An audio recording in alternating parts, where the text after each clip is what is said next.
大家好，我是马金虎。Bonjour à tous, je suis Martin Roux. Aujourd'hui, je voudrais vous expliquer comment on écrit les chiffres de 6 à 10.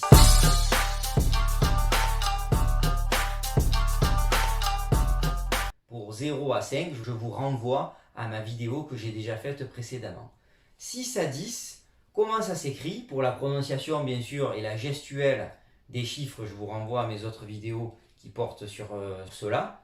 Et on va commencer, bien sûr, à chaque fois, s'il y a une symbolique, je vais vous expliquer le symbole, la symbolique des chiffres, s'ils sont importants. Alors, le 6. Léo. Léo. Je vous renvoie, bien sûr, à ma vidéo pour avoir la meilleure prononciation. Ce qui est intéressant, je vais quand même vous la mettre en phonétique parce qu'il y a un rapport symbolique avec sa prononciation. Normalement, c'est quatrième ton, ton descendant pour le chiffre 6. Alors déjà, avant de vous expliquer la symbolique, regardez, c'est pas très compliqué, on dirait un petit bonhomme, hein, avec la tête, les deux bras et les deux jambes. Alors en fait, pourquoi ils ont fait ça? Ça représente le geste 6 qui se fait comme ça, mais en principe, normalement, il se fait comme ça. Vous avez la tête, les deux bras et les deux jambes, mais c'est plus facile, plus aisé de faire le geste comme ça, c'est pas on se téléphone. Hein. Donc là, ils comprennent pas trop si on fait ça, peut-être certains qui sont occidentalisés, mais sinon ils comprennent pas. Donc pour simplifier la posture, ils ont fait comme ça, mais ça représente vraiment la gestuelle du 6. Et le symbole du 6, peu le savent, mais le 6 vient de la prononciation de l'homophone, la même prononciation de Léo. Je ne vous fais pas le caractère. Hein. Mais il y a un mot chinois, un verbe notamment, qui se dit Léo, deuxième ton, qui veut dire couler, l'eau qui coule par exemple. Alors ça veut dire, je te souhaite que tout coule, tout se passe bien dans ta vie. Donc en fait, 6, quand vous voyez un 6, 2, 6, 3, 6, 4, 6, 5, 6, autant de 6 va vous apporter de la chance que tout se passe bien sans aucun obstacle dans votre vie. Alors oui, quand j'ai dit 3, 6, peut-être que certains ont tiqué parce que 666, d'un coup c'est le diable, il y en a qui pensent, nous en tout cas en Occident, 666 c'est le chiffre du diable. Là-bas ça ne les choquera pas du tout, que ce soit 3, 4, 6. Autant de 6 apportera autant de chance et de bonheur. Vous voyez que c'est complètement le contraire. Ensuite, le 7. Qu'est-ce que vous voyez? Il y a plusieurs façons de se rappeler l'écriture du 7. Soit vous vous dites, bon, je connais le geste c'est comme ça. Donc vous voyez, on dirait un 7. Vous avez vraiment le chiffre 7. Mais si vous le mettez à l'envers, ça va représenter le caractère qui est ici. Donc c'est un 7 à l'envers en fait. Hein. Donc vous avez comme si vous aviez un 7 à l'envers. Après, nous, on a de la chance parce que le chiffre 7 en français, hein, en toutes lettres, se fait comme ça. Et qu'est-ce que vous voyez ici? Vous voyez la lettre T du mot 7. Donc vous dites, dans le mot 7, en toutes lettres, en français, il y a le T à la fin.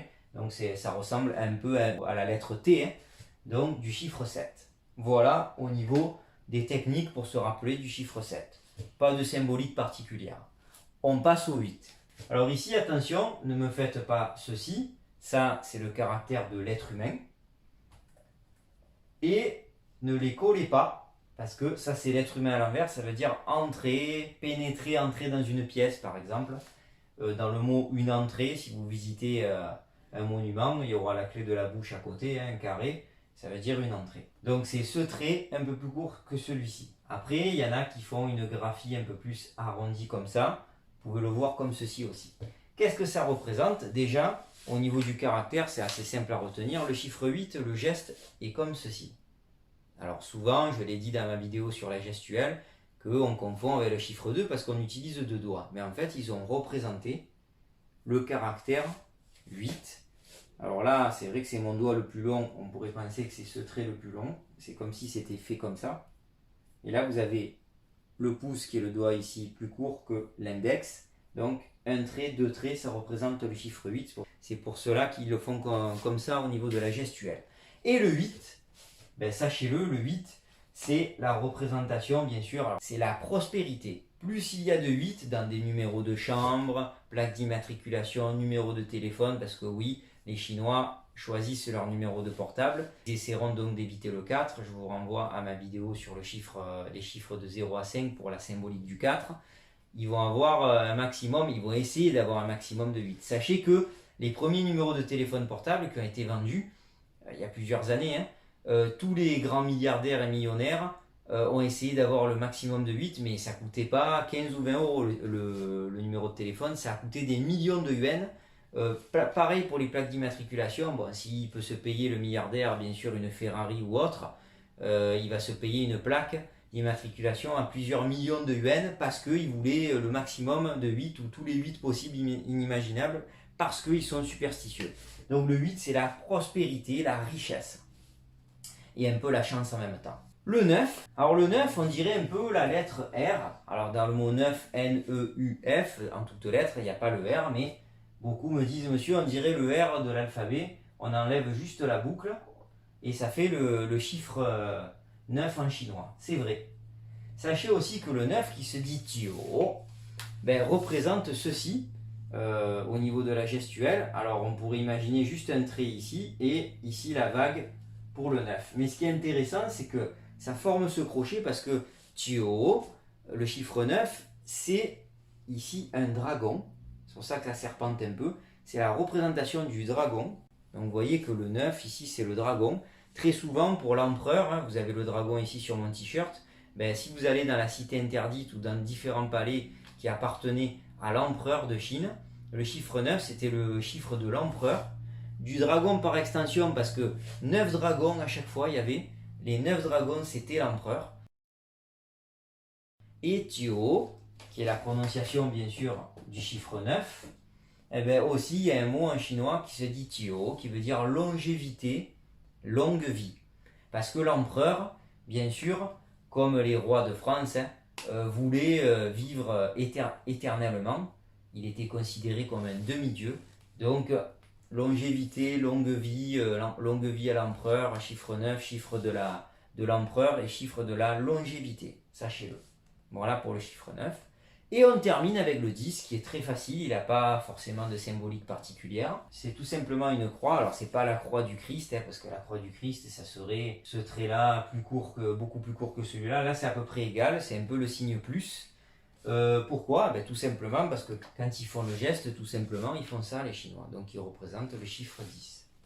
Alors c'est pas des rétro-satanas, non, pas du tout. De toute façon, il y a très peu de chrétiens en Chine, ils sont quelques dizaines de millions, mais ils n'ont pas trop cette référence-là. Donc en fait, ça représente vraiment le signe 10. On dirait un croisement, un carrefour, vu d'en haut, dans une rue. Donc des fois, même dans le mot carrefour, pas le magasin Carrefour, un carrefour, un croisement, il y aura le chiffre 10 parce qu'ils disent Shezi Lukou, Shezi Lukou. Lukou, c'est le croisement en forme du caractère 10. Quand on a deux rues qui se croisent, un carrefour, ça représente le caractère 10 chinois. Donc ça se dit ton montant, mais je vous renvoie à ma vidéo pour la bonne phonétique et la prononciation. Voilà, j'espère que ça vous a plu. Vous voyez qu'il y a beaucoup de symboles en chinois, beaucoup de symboliques. Ils sont très attachés aux symboles, à la symbolique, à la superstition. Donc j'espère que ça vous a plu. Je vous donne rendez-vous pour d'autres vidéos. 谢谢，再见. À bientôt sur ma chaîne et n'oubliez pas de partager et de liker.